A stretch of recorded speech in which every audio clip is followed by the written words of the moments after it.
যিখিনি ঘটনা ঘটিছে আপোনালোকে সকলোৱে অৱগত। আমি আহোম জনগোষ্ঠীৰ লোক হিচাপে আমি সঁচাকৈ দুখ প্ৰকাশ কৰিছোঁ।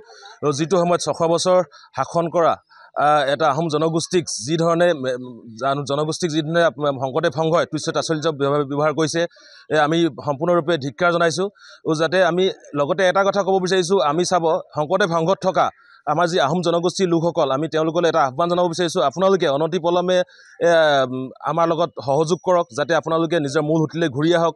আমাৰ এইটো কৰ্তব্য নহয় যে আপোনালোকে শংকৰদেৱ সংঘত থাকিব, সংঘই আপোনালোকৰ ওপৰত বিভিন্ন ক্ষেত্ৰত বিহিত ব্যৱস্থা লৈ থাকিব। আমি কিন্তু প্ৰত্যেক ক্ষেত্ৰতে আমি কিন্তু মাত মাতি থাকিব নোৱাৰিম, আমাৰ এইটো স্পষ্ট কথা। যাতে আপোনালোকে সেই হেতুকে আমি ভাবোঁ আপোনালোকে অনতিপলমে ঘূৰি আহক আমাৰ নিজৰ মূল সুঁতিলৈ, যাতে আমাৰ যি আহোমৰ যি মাংগলিক অনুষ্ঠান, মেডামফি হওক, ফুৱালুঙে হওক, বানফি হওক বা জাচিংপাই হওক, এনেধৰণৰ অনুষ্ঠানবিলাকৰ মাংগলিক অনুষ্ঠানবিলাকৰ লগত আপোনালোকে জড়িত হওক। আমি সেই হেতুকে আমি আহ্বান জনাইছোঁ। আৰু ইতিমধ্যে আমাৰ লগত শংকৰদেৱ সংঘ বহুতো লোকে আমাৰ লগত যোগাযোগ কৰিছে যে তেওঁলোকে আমাৰ আহোম জনগোষ্ঠীৰ লোকসকলে যোগাযোগ কৰিছে যে তেওঁলোকে অনতিপলমে আমাৰ লগত আহিব। আৰু তেওঁলোকে এই ব্যৱস্থাসমূহৰ বাবে তেওঁলোকে বেয়া পাইছে, যদিও প্ৰথমতে তেওঁলোকৰ ব্যৱস্থাসমূহ ভাল পাইছে, তথাপি আমাৰ এনে জনগোষ্ঠীৰ লোকসকলক এনেধৰণে ব্যৱহাৰ কৰাৰ বাবে তেওঁলোকে কিন্তু আমাৰ লগত আহিবলৈ পুনৰ বাধ্য হৈছে।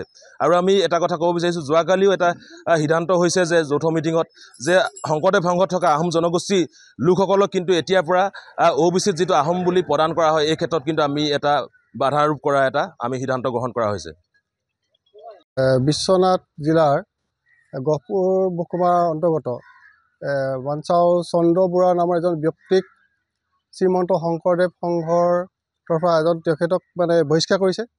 এই ক্ষেত্ৰত আমি আহোম জনগোষ্ঠী হিচাপে আমি জ্ঞাতিবৰ্গ হিচাপে আমি এই ক্ষেত্ৰত আমি দুখ প্ৰকাশ কৰিছোঁ। আৰু এইটো শ্ৰীমন্ত শংকৰ সংঘই যে আহোম ব্যক্তিগৰাকীৰ ওপৰত তেওঁৰ যি দণ্ড জৰিমনা কৰিছে, 500 টকা জৰিমনা কৰিছে। আৰু তেখেতক আমাৰ মেডাম মে ফি যিটো এটা মাংগলিক অনুষ্ঠান টাই আহোম জনগোষ্ঠীৰ, সেই মাংগলিক অনুষ্ঠানটো এটা অপবিত্ৰ বুলি কৈছে তেওঁক।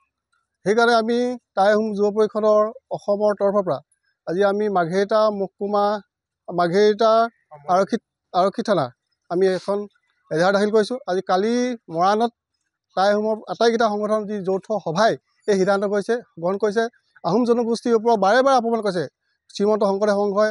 চকলং বিয়া লৈ, মেডাম ফি অনুষ্ঠানক লৈ আৰু বিভিন্ন অনুষ্ঠানত কুকুৰা পোহা লৈ এনেকুৱা ধৰণৰ বিভিন্ন অনুষ্ঠানৰ ক্ষেত্ৰত বাৰে বাৰে অপমানিত কৰিছে। আমি এটাই কথা কৈছোঁ যে এইবিলাক আমি সাৱধানমণি কৰিছোঁ যে কেৱল মাত্ৰ আমাৰ অসমীয়া জাতিটোক চাওলুং চুকাফা 1228 খ্ৰীষ্টাব্দত আহি সকলো জাতি জনগোষ্ঠী একত্ৰিত কৰিলে। সেইজন মহান পুৰুষৰ আজি জনগোষ্ঠীৰ পূৰ্বপুৰুষৰ বংশধৰসকলক আজি তেওঁলোকে অপমান কৰিছে। আজি যিসকল ব্যক্তিয়ে আমাৰ শ্ৰীমন্ত শংকৰদেৱৰ যিজন ব্যক্তি তেওঁ ধৰ্ম প্ৰচাৰৰ জৰিয়তে যি তেওঁ জাতি গঢ়িলে, ঠিক আছে, আমি তেখেতসকলে গঢ়ি থৈ যোৱা এই মহান পুৰুষজনে গঢ়ি থৈ যোৱা আজি সকলোকে জাতি আজি ভকতসকলে যিটো আমি দেখিছোঁ যে শ্ৰীমন্ত শংকৰদেৱ নামত ভাগ শংকৰদেৱৰ নামত বৈষ্ণৱ ধৰ্মৰ আৰু শংকৰদেৱৰ নামত ভাগ আমি দেখিবলৈ পাইছোঁ।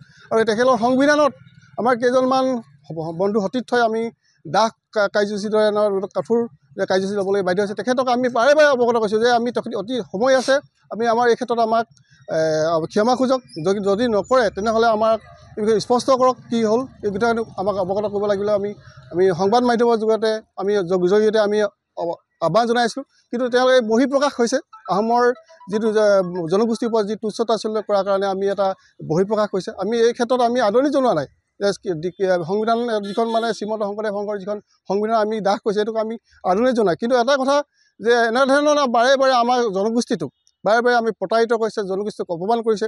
গতিকে আমি এটাই কথা কৈছোঁ যে এই ক্ষেত্ৰত অসম চৰকাৰৰ গৃহ বিভাগ মন্ত্ৰী থকা আমাৰ ডক্টৰ হিমন্ত বিশ্ব শৰ্মাই আমি অৱগত কৰিছোঁ যে আমি আহ্বান জনাইছোঁ এই ক্ষেত্ৰত বাৰে বাৰে আমাৰ এই জনগোষ্ঠীটোক যিটো জনগোষ্ঠীয়ে 600টা বছৰ ৰাজত্ব কৰিলে, সকলো জাতি জনগোষ্ঠী একত্ৰিত কৰিলে, সেই জাতি জনগোষ্ঠী থকা জনগোষ্ঠীটোৱে আজি কেৱল অপমানিত হৈছে, কেৱল তুচ্ছ তাচ্ছল্য কৰিব, এনেকুৱা ধৰণৰ আমি এই সংবাদ আমি বিচৰা নাই। গতিকে সকলোকে আমি সকলোৱে সংযমী হ'বলৈ আমি আহ্বান জনাইছোঁ। সকলোৱে যাতে একত্ৰিতভাৱে আমি বৰ অসম আমি যাতে গঢ়িব পাৰোঁ। চুকাফা চাওলুং চুকাফাৰ যি আদৰ্শ, এই আদৰ্শই যাতে সকলোৱে জাতি জনগোষ্ঠী লৈ আমি যেনেধৰণে আমি বসবাস কৰিছোঁ তাৰ পৰৱৰ্তী পৰ্যায়তো আমি একেলগে থকা আমি চিন্তা চৰ্চা কৰিছোঁ। গতিকে সেইকাৰণে আমি এই ক্ষেত্ৰত অসম গৃহ বিভাগৰ মাননীয় মুখ্যমন্ত্ৰী মহোদয় ডাঙৰীয়াক আমি এই বিষয়টো স্পষ্ট ৰূপত আমি তেওঁলোকে স্পষ্টভাৱে এই বস্তুটো তদন্ত কৰিবৰ কাৰণে আমি আহ্বান জনাইছোঁ।